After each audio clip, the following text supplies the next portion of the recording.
Greetings, everyone. Today we're going to be talking a bit about the topic of power scaling and the things that revolve around it. So, if you're interested in hear my little rant, please just leave a like and share with your friends if you actually either agree or just find my talking points, interesting enough. But without much further ado, let's begin. So, just to make it clear, power scaling is just a hobby. It is not something super duper serious that must be taken as some sort of word of God thing. It is, by the end of the day, just a way that we people, fans of a specific franchise, basically waste our times into. A more minor distraction, the same way that you playing a game can be considered just a distraction. You just do that for fun and for appreciation for something you like. Because if I were not a fan of Ark Survival Evolved, I would not be wasting as much time as I was by doing research and doing calculations for the entire verse. That's something that I keep seeing sometimes where people say power scalers don't care about their media. They do. Like, the only times I can think a power scaler would invest time in something they don't like is in request matchups or matchups they just get annoyed by, like matchups where a character that is weaker than the character they like keeps getting hyped up as he will solo. That's completely fair, but in the end, power scaling is a passion thing that you can do. You can spend as much time as you like into, a hobby. And just because some people don't like your approach to it doesn't mean it's a fake hobby. It's something that you do for fun. Power scaling does matter, unlike some other things, unlike some other actual talking points, but I'll get into that later. But the point of power scaling is really just to do a in-depth research of how powerful a character is based on the story, based on multiple things such as narrative, feats, scaling, and statements, all of that. And whatever is more consistent, it is completely up to the person power scaling. Some people prefer, on-screen feats and disregard statements for whatever reason. Sometimes they just say that all statements are just hype. Some people do a bit of both. They combine statements and hype and statements and feats, which is my case. I prefer an approach to both because I believe the real way to really scale the average piece of fiction is to take both statements and feats into account, because they're both in a way necessary to each other, since they both complement the same medium. But now, let's also address the thing about power scaling, is that power scaling is stupid and makes no sense. And to be clear, that point is completely true. Power scaling makes no logical sense, but neither does most of fiction. Dragon Ball is a story about an alien who coincidentally looks almost like a normal human. But then there's also stuff like they can fly at really fast, really high speeds. They can shoot energy projectiles from their hands. They can cause gigantic explosions with a life energy. There's stuff like Naruto with the whole chakra system. There's Godzilla, a literal giant kaiju that is way too big to exist in real life. But we don't go around saying that they're stupid because they're unrealistic. Yes, they are unrealistic, but the stupidity isn't the problem. The thing about portraying fictional scenarios is that just because you make them unrealistic doesn't mean that anything goes. You have to set a standard for the universe itself. You can't just make a bunch of things in a fictional setting that just happens because, well, it's fiction, anything can happen, it's not realistic. You are right, but you're also wrong. Being unrealistic does not mean that it shouldn't function under at least some principle, or at least a set of principles that must be followed for the story to make sense.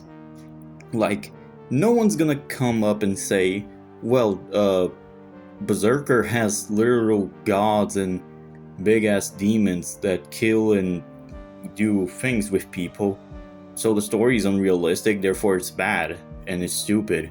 No, because the way you portray a story is what actually makes or breaks the story. If your story just has a bunch of things that happen without any sort of, consistency or logic behind them, even for the own universe's logic, that just means that the story you are writing sucks. But if the story you're writing is consistent with itself and obeys its own rules, then that's what makes your story either stupid but fun or serious in a way. Just because something doesn't make sense within the real world logic doesn't mean it has to be something inherently stupid. Every setting must obey a set of rules, and, well, Powerscaling does follow its own rules.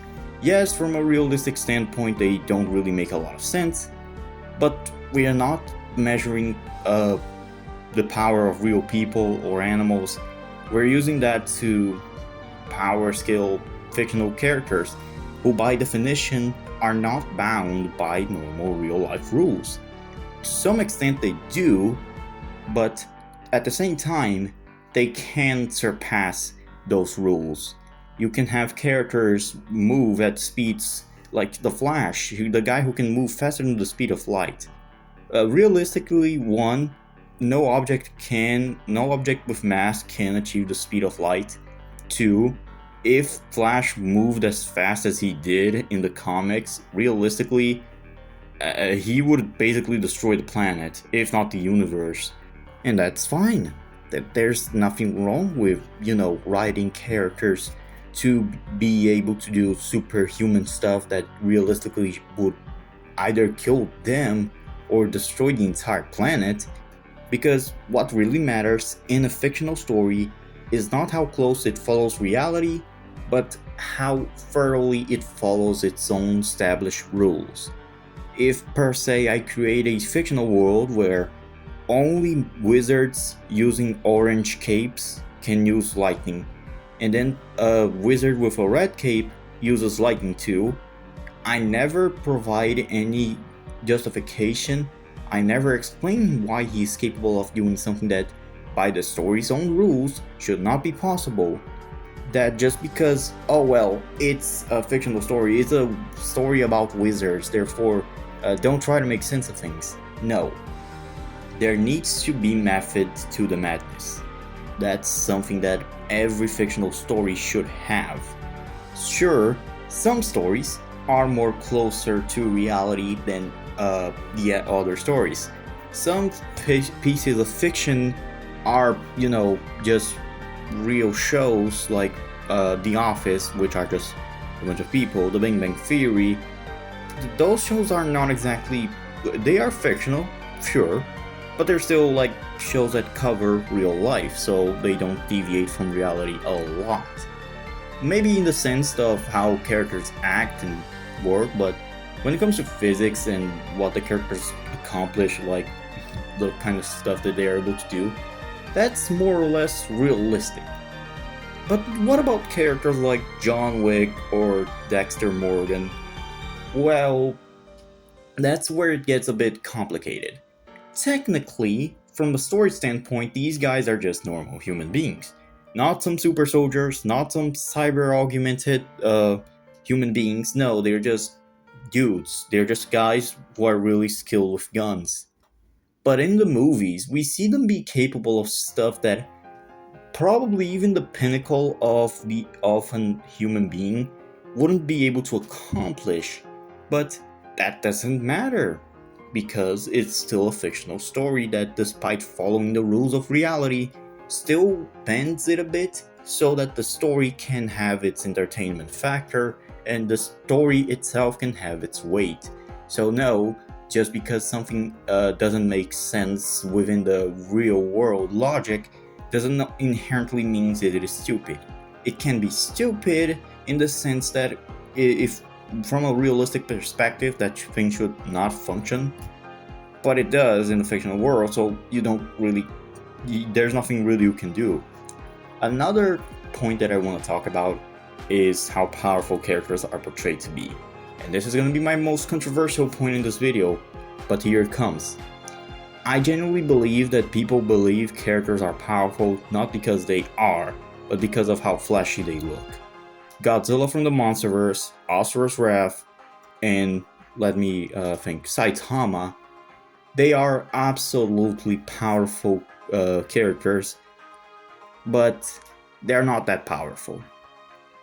I'm not saying that they're pathetically weak or that people overhype them to oblivion, but they're not like this. They're not super duper overpowerable, unbeatable, because logically speaking, there are characters that are far superior to them, but they aren't acknowledged as being more powerful than they are, because they don't have the same flashy, cool looking feats they have. Oh, Asura punches planets and destroys stars and shit, and he flies in space. Yeah, that happens, and that is definitely impressive, but then you compare him to someone like Kratos. Yeah, that's not exactly close. Kratos doesn't have the same cool-ass, flashy, over-the-top stuff that Asura has, but when you actually take a deeper look into these games, you actually will start to realize Kratos, funnily enough, has the strength over, Asura. Asura is mostly dependent on flashy feats. Meanwhile, if you do an in-depth exploration of Kratos, you realize that he is a lot more powerful than people give him credit for, despite already being portrayed as already a powerful character in his own setting. And that same thing applies to characters like Saitama and Godzilla, Monsterverse Godzilla more specifically. Now, I am not gonna be beating around the bush here, and yeah, I'll definitely say that the reason why people think something being flashy automatically means stronger is definitely a byproduct of our brains of getting excited upon seeing something that looks cool on the surface, but when you actually look in depth, it's not that impressive. For example, the Spinosaurus breaking the fence feat. I've already discussed this feat back in a video exposing a guy for using fake scans, but basically the feat itself calculates at its absolute highest to the 7 megajoules of energy, which, don't get me wrong, is impressive. But there's a detail. Buck's feat in the Lost World is at its absolute best, to be fair, in the 6 megajoule range. So the difference in power between like a T-Rex and a Spino are not that big, even for a normal universe like Jurassic Park. And I'll have to say this as well. This doesn't just apply to power scaling, to people who don't power scale, but also to people who power scale. Sometimes they can have like characters, they can have some really superficial looks onto feats or statements without taking into account the bigger picture, and end up making more absurd claims that really don't make sense once you actually take the whole picture into account. This happens sometimes in power scaling, although I don't really see it that often. I usually just see people saying stuff like a real life Rex would solo the entire Jurassic Park verse, Sue would beat all big four of Jurassic World because she's bigger, heavier, and yada yada yada. Well, for starters, no, that's not even an opinion, that's just factually wrong, because if you want to use realism, then I have some really bad news for you, but that's a topic for another video. But now, one topic that I want to mention in regards to power scaling itself is how we sometimes take some things for granted, and that sometimes we should be more nuanced towards how we do our research and how we scale the characters that we do. For example, when it comes to speed, I feel like speed is a topic that people need to talk a bit more. When it comes to speed, if you are able to perceive speed in and of itself is a pretty superficial, similarly simple topic to talk about. I mean, reaction speed is how fast you can react to certain actions. Note here, the action must happen first, and then you need to react accordingly. If you notice someone's pointing a gun at you, and then they fire, but you're already dodging out of the way, that's not a reaction. You're not reacting to the bullet. You're already reacting, so you don't count. But if someone shoots a bullet at you and you don't even see it, but still manage to dodge, that's actually some really good reflexes that must be taken into account. Also, there's the whole lasers thing. A character dodging a beam of light or a laser isn't always light speed. Sometimes it can be either high relativistic to even low relativistic, but it's not always a rule of thumb of going, oh, he dodged a beam of light, therefore he used light speed. It depends on stuff like the distance the character was, if it even is light, because sometimes, unless like source materials basically say, yeah, this is a beam of light, even though, this is like a beam of light and travels just as fast as light. Oh, but in gameplay they move slower. Yeah, they move slower because you, the player, need to keep up with them. You really expect that. Imagine you like having to, like one of the bosses uses a light attack, and then you need to block it in time to either avoid taking damage or just to damage the boss back by parrying. And then you have to react to a projectile that travels like 299 billion meters per second. Do you think you would be able to do that?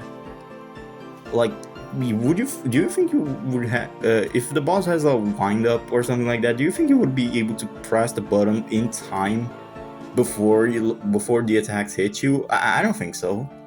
So yeah, light speed feats should reaction speed and stuff should always be looked more nuanced.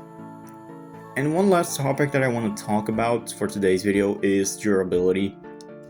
I feel like durability is a bit of a simple topic that somehow gets really messed up a lot. Say you do, let's say you get ran over by a car. The car crashes on you, you get like sent flying, but you somehow survive. You stayed in like the hospital for a week and then recovered. So do you scale to the car crash, meaning that you can take that much amount of energy? No, you don't. You still got sent to the hospital because that still damaged you enough so that you need time to recover, because without intervention you would have likely died. That's like how durability feats should be taken into account. Just surviving an attack and not immediately dying isn't automatically mean that your durability scales to that. If you get punched in the face so hard that you are basically sent flying and you immediately get knocked out, it's not the same as someone punches you square in the face, you kind of just stumbles back a little, but you can still like fight and actually fight back. That scales to your durability. Now if you get hit on the chin and it does nothing to you, that's just tanking. That's tanking the attack, meaning that your durability is way, way beyond your opponent's power. So that's gonna do it for today's video, guys. I know it wasn't exactly some high quality content. Not that my content is specifically high quality, but I digress. But more so a video that I wanted to spark some debate. And remember, be respectful. If you disagree or don't agree with something that I've mentioned in the video, please comment down below, leave a like and subscribe because there's more content to come. Also, new video tomorrow. And I'll see you guys next time.